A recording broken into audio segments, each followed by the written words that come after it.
Achard Gedal Shias is onteren Rodde Vensa Sahaliv Inov. Agus is onteren Rodde in the Sluite, Agus Slochamur, Aeshkint on Sa Arish Inov. On Chi Uhuid, Tevistig the Chi Shaktani, Gwyn the Milte, the Gnadin in the Tiri Shataresh Takle Kele, could trade in Aig, Nakana Hanusha, Atami Kart, Agus Mi Hoid. Achard we have an incredible situation in this country at the present time. 3.5 months after a new and unjust tax was foisted on our people, and over that 3.5 months they have been browbeaten and bullied with endless propaganda by government ministers and sections of the media. They have tried to prey on old people, on vulnerable people, on the fears of the decent people of our country, the vast majority, who pay all their bills all the time.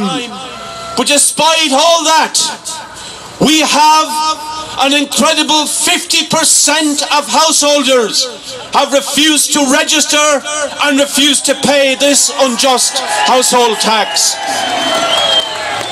And don't be fooled by their figures. The best and most authoritative figure is that there are 2 million houses in this state. Just over 1.8 million of those houses, according to their law, should register.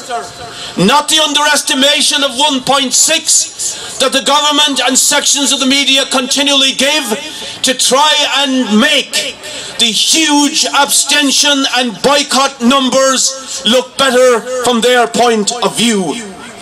Now Mr. Hogan, Minister Hogan, thinks, along with the government, that over the next month or 2 or 6 that they can browbeat and bully the decent people who are fighting against this tax into giving up the protest, into registering and paying. Shamefully, Hogan is in some of the newspapers today saying that he will consider changing the law to see that if you refuse to register and pay this tax, you might not be able to get a tax clearance certificate. Let us send out a message to him today.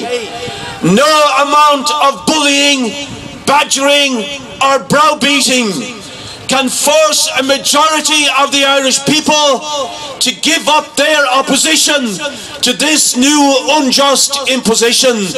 And if we take the 50% that have refused to register and put them together with many of those, very many of those who have done so because they were fearful, but done so with fierce resentment and anger in their hearts against the government, then this campaign represents a huge majority of the ordinary people in this state. Up and down the country, we speak for the people, the government does not. There will be and there should be many references today to the fact that 100 years ago, this year, the great socialists James Connolly and Jim Larkin and the thousands of men and women who heroically built the Irish Labour and Trade Union movement also moved at the Trade Union Congress for independent labour representation, which was in effect the beginning of what has become the Labour Party. The men and women who set up the trade union movement, who founded and launched the Labour Party, did so to give clear, independent representation to working class people on this island. Unfortunately, the leadership of the Labour Party has become a little confused in the meantime. They think that their role, instead of defending the working class, is to make the working class pay for the crisis of the bankers and the bondholders, and to demand that ordinary people bail out the criminals who speculated on property, who speculated in financial transactions, who caused the crash that has caused the huge crisis in our country and indeed for working people throughout Limerick.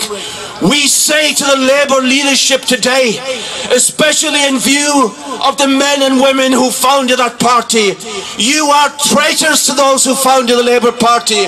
You are traitors to the working class in this country. You do not represent them anymore.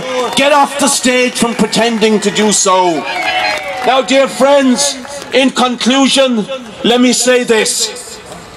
Austerity, which means simply calling on ordinary people, pensioners, workers, unemployed, the poor, students and young people, to pay for the crisis of the financial market system, to take the debts of those who speculated and make massive profits while the going was good. Austerity is an absolute disaster.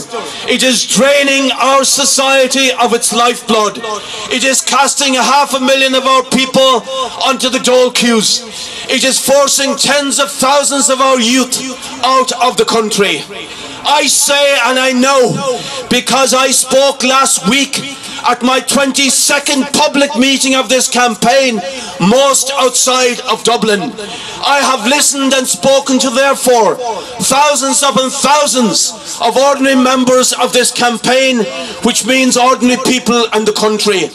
And to a man and a woman, they believe that this campaign is not just a barrier against a new unjust tax that will quickly go to €1,000 and be absolutely unaffordable. It is that, but they also know and say that it is a campaign to demand an end to the disastrous austerity policy, for a change of policy that reflates and regenerates our economy and our society, puts our people back to work and ends the disastrous bailout that is going on at the present time. Finally, in relation to that, dear friends, on the 31st of May, all the people in this country will be asked to vote in a referendum on the so-called fiscal compact. Now, the campaign against household and water taxes has not taken an official position on this. And we must respect the fact that, yes, there will be people in our campaign who may have two different views upon this, and that is absolutely correct. But what I do appeal is that this issue is discussed democratically and openly in all the meetings over the next 6 or 7 weeks of our campaign. Because I have looked seriously at this treaty. I believe that it is an austerity treaty. I believe it would be a disaster to impose it on our people, because it will mean further cuts of billions, further cuts in health and in education. I, for one, will be campaigning every night and day for the next 7 weeks. Along as campaigning against this tax, I'll be campaigning against that treaty. And I appeal to all those who think that that is a correct thing to do, to join the campaign against it. But in any case, no matter what are the views of our people, the backbone of this campaign, let's have open, democratic and full discussions within the campaign, at our meetings and in society generally. We have achieved an unprecedented success in the success of the boycott so far against the household and water taxes. You would have to go back to the days of Michael Davitt and the Land League to find a movement that is so entrenched in so many different parts of the country. This boycott, this campaign has brought working people, ordinary people from the city, from the town, from the country, from rural Ireland together as never before. And we should stay together. We should fight together. All the issues that will be aired here today, people demanding a solution to the turf cutting issue, our own issue here, other issues against the massive austerity and disastrous cuts that are affecting our hospitals, our nursing homes, etc. All those are absolutely critical to our people. if our campaign wins on this issue, then that will be a huge step up for all of those who are fighting for justice. But let us not lay down on our laurels. They will try to attack us. They will try to intimidate our people, to scare them in the next month or two. So we should go back to every area where we are, have new rounds of public meetings, new postering, new information leaflets go out, bring thousands and tens of thousands of more into activity in the campaign, going out into the areas, spreading the word, holding the boycott firm.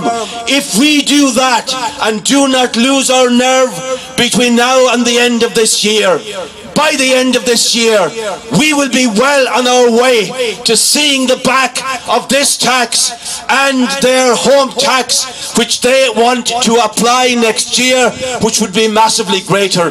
This is a campaign for justice. This is a campaign for a new way to run our society, that the wealth is for the people, not to bail out the bloodsuckers in the European banks and the Irish banks at huge cost to our people and people all over Europe.